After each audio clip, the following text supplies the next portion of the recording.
Hey, what's going on, guys? Welcome back to episode 6. Today's episode, I'm not really sure what the goals are. Not sure what we're working towards. We're really just putting back the interior together. A lot off camera. I did vacuum the entire interior of Broken Glass, including the trunk. I ran the wire, the loom, as you can see, all the OEM positioning. I haven't done that side yet. And yeah, the car's basically where I left it off. I confirmed that the headlights actually work. Let me show you guys. Throw the power cable on. Here, they're on right now. See, they work. Both of them actually. But anyways, today right now, my main goal is to take apart that front clip because the guy who sold me, Dylan, who sold me that car, that roller, he bought another R34, which was even more crashed, and he's using the frame rail bits, basically this entire front end. He's taking it off via the pinch welds and welding it onto his R34. So I'm just getting the last little things off of this car that are like things that are, you know, useful to me, whatever. I need to get these cool braces off because I like these. It's cool that it braces this. That car definitely needs it, especially being crashed. I need to get the carpet off. The main thing with the carpet is there's a ton of glass everywhere, as you can probably see from this. So I have to vacuum this first before I take it off because I don't want glass going everywhere and the dog stepping on it.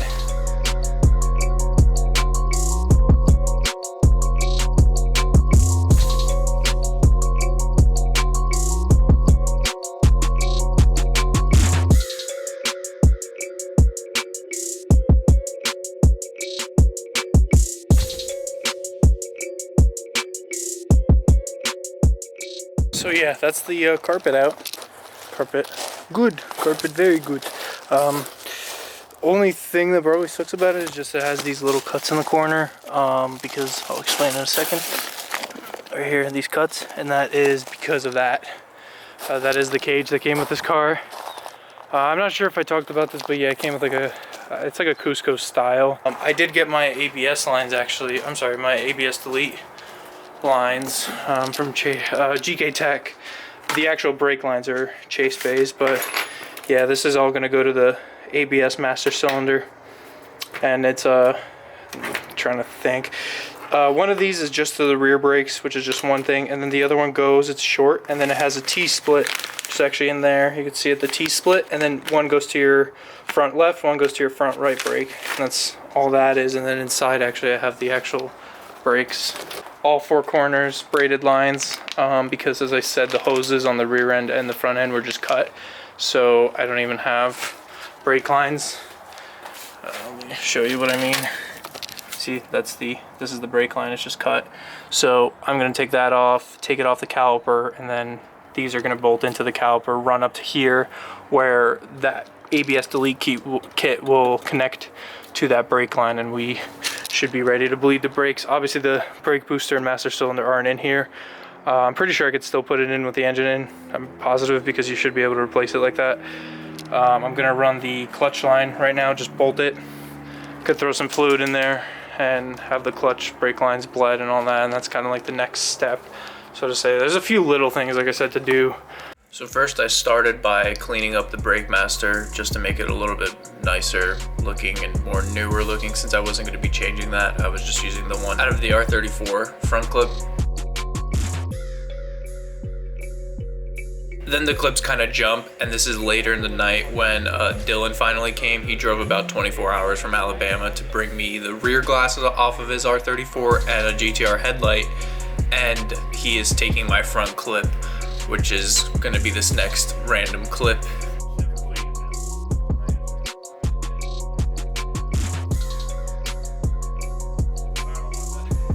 This is what I wanted this car to have the entire time I've had it. Right here, we're actually loading that front clip onto the bed of his truck, and we kind of strapped it down really sketchy, but he made it back home with it and everything, since he was gonna essentially weld on that front clip onto his crashed R34. Skipping to the next day, I started routing the OEM harness through the engine bay. It's pretty easy since all those clips are still there. All you really just have to do is find those OEM holes and just kind of match up the clips. This is the old crashed GTR headlight comparing to the new headlight that Dylan brought me. Then then I continued tucking away all of this stuff, which then moved into putting the fuse box back together, because as you know, I had to take apart the fuse box in order to get it through the firewall to push it through with all the relays. So here I'm actually putting back together the fuse box, which kind of keeps it waterproof, and then with the cover and everything. I decided not to relocate the fuse box anywhere because it's pointless. I'm more about function. I don't really care about having like a clean tucked engine bay or anything like that.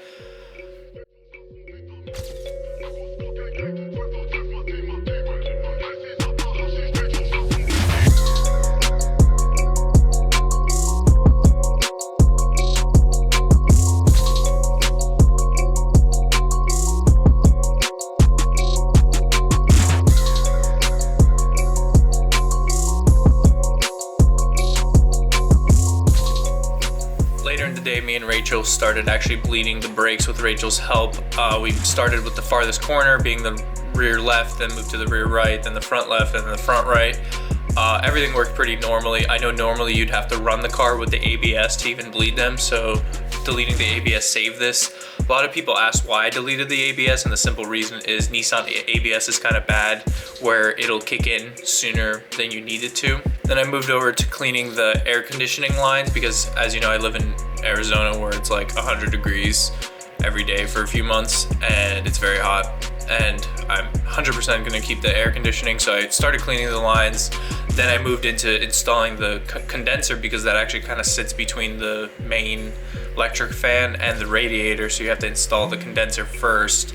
Luckily most of the lines are pretty easy to put back together because they're pretty, there's only like 3 lines to the entire system.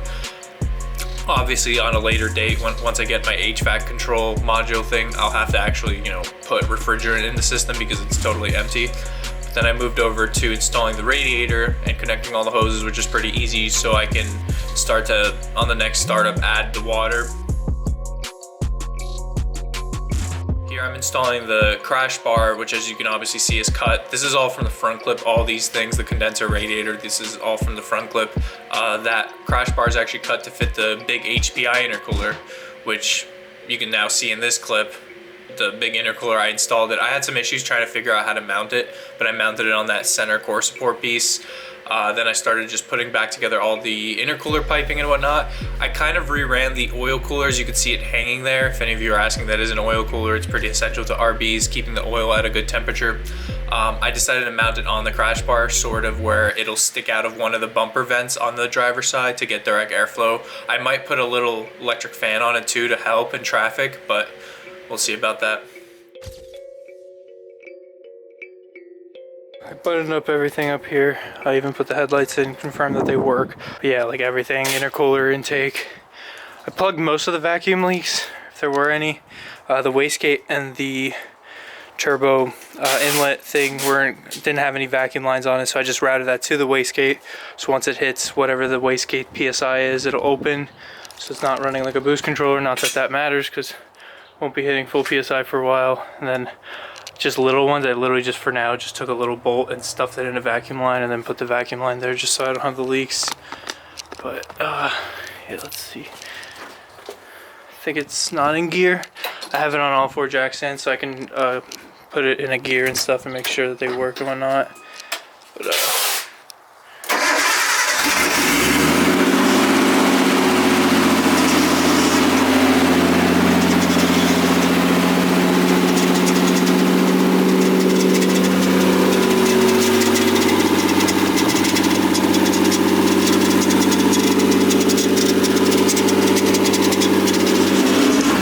putting it in gear.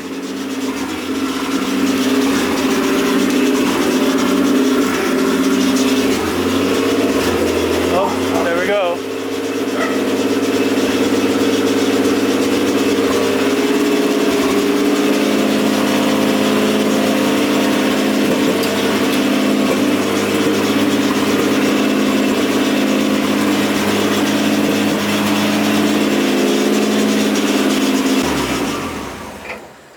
Not sure where the power steering fluid does that, because it just looks like it turns into a damn milkshake. I realized the power steering thing, the reason it's doing that is there's air in the system. So with the car off, I just spent time just making the rack go left and right all the way, and I bleeded down all the fluid in the reservoir into the rack. I actually need more fluid, which I probably have to go out and buy. So as you saw in the beginning of the video, we took the carpet out. Rachel vacuumed all of it, thankfully. And then here I start putting the carpet back in, which was pretty easy. The only thing is the last foot of the carpet is different in a sedan than a coupe, and you can kind of see it kind of overlaps. But once I get the rear seats in, they should cover that and overlap it, and it'll be all fine. Then I moved over to installing the upper quarter pillar, whatever panels. And then from there, I installed the other stuff that sits below that, the actual quarter panel, interior panels, I don't know what they're exactly called. Then I moved over to installing the dashboard, which wasn't that bad with the windshield out, since I could kind of maneuver it around through the top as well. And this is the end result now. So guys, as you can see, put in a majority of the interior, and then I bolted the front two bolts of the 180SX seat. I don't think the back ones match, but most Nissan stuff you can usually get like a couple bolts in. Obviously this isn't really being used to drive. I'm just gonna go like take it on the street, maybe do like a couple 100 feet on the block, because I just want to see how the transmission and motor does and stuff. I changed the fluid off camera last night, the trans fluid and the engine oil and stuff. So I just wanted to, I don't know, just literally like go down this street and back maybe, and finally get a picture with the R32 and R34 together, which would be nice. But it's getting darker, so I'm gonna start now. I'm not even gonna put on the driver door, or my side door, driver door, whatever. But yeah, I test fitted the panels. This one I never put on because, as you guys know, it got into an accident here, the front clip, so it was like all smushy smashy, so I didn't even bother. The hood is literally just held on by hood pins, but we're not gonna go, you know, fast enough to even matter. Just want to see basic mechanics work and stuff like that.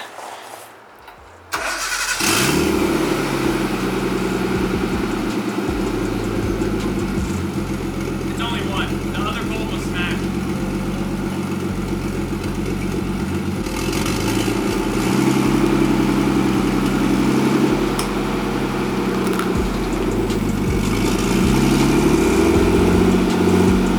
Right, I forgot to transfer the thing.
Whoopsie! Your headlight's out.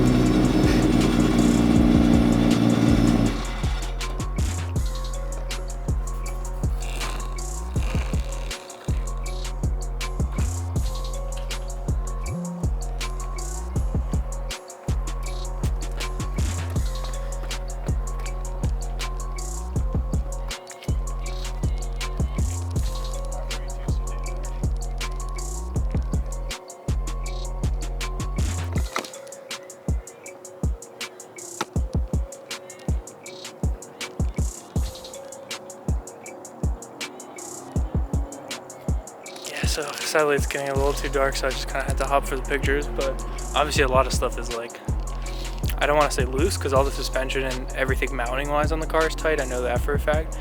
But like the fender came off like 3 times sort of, and I like had to get out and put it back. But yeah, like all I did was like a wide open first gear pull to like 6K. The motor has like 0 issues when it comes to power. Like it doesn't break up or anything at all. It's totally fine. It's actually just like this car.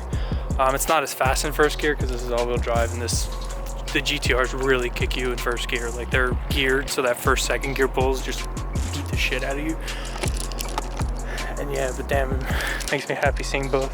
It's annoying because one's super dark color and one's white, so it's really hard to get both. But I'll post the pictures here that I took with her iPhone. But yeah, I mean, things are cool. I would drive the R34 on the street, but the real thing stopping me is the fact that I have no windshield. Usually you don't need any other glass but a windshield. Although I don't understand how those people drive those side-by-side off-road things without a windshield technically. But it doesn't have any tail lights, which means it has no brake lights. So I literally can't take it because if people, you know, can't see me and can't see that I'm braking, then, you know, it's a really big bad thing. But yeah, I'm super excited.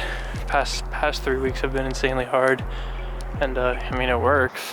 It works. The alignment. Oh, I'm so glad the diff isn't welded because I said I thought that the diff was like welded or something, just because of like, I don't know, because it seems like it's set up to be a drift car because it has a lot of camber in the front. If you guys haven't noticed, like a lot, like -8 degrees, and the rear has no camber. But luckily it's an LSD, which is great news because I ran the VIN of the sedan that it came from. The front clip came out of where I took the rear end out of, and it was a non-LSD, so I guess somebody upgraded it to an LSD, which is awesome because both wheels do spin the same direction in the air. An open diff, they'll spin different directions, if that makes sense. But this is gonna be it for this video. I was gonna name it the R34 finally hits the street, but this, I wouldn't really consider this hitting the street because it literally just you know, drove like 1/8 of a mile. But I guess I'll just name it like, you know, the R32, R34 finally meet, because I have not gotten a picture or had either of these two cars next to each other like this so far, because the R34, the second I got it, it was in my backyard being worked on, or just sitting there, and the R32 has never been in the backyard because there's nothing wrong with it, hopefully, for now. So yeah, but yeah, so thanks so much for watching, guys. I don't know if this video is going to be a long one or not. I feel like I have so much, I have like 80 gigs worth of time lapses and content. But yeah. Anyways, I'll leave you to the video of me moving these cars back in, and I'll see you guys in the next video. Peace out.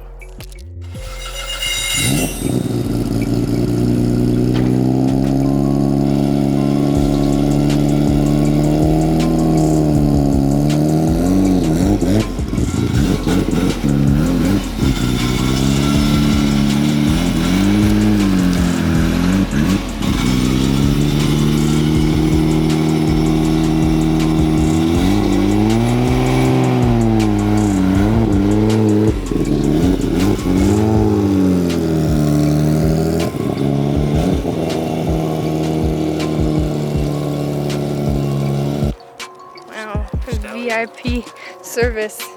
So comfy.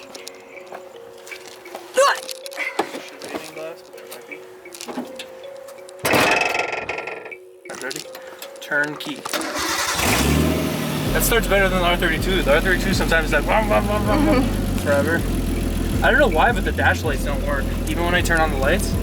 Like, you know, normally the cluster would be lit, you know, when you turn on the lights. Yeah, literally. At least the headlights work. Yeah. They're nice.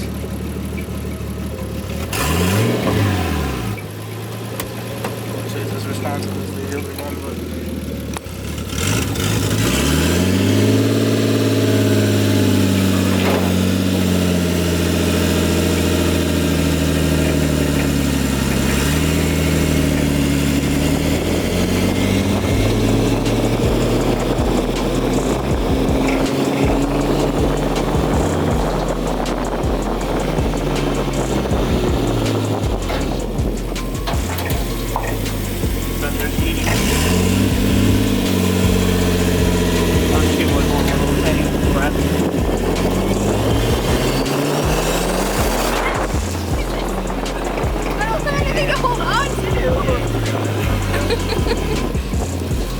My sincerest apologies.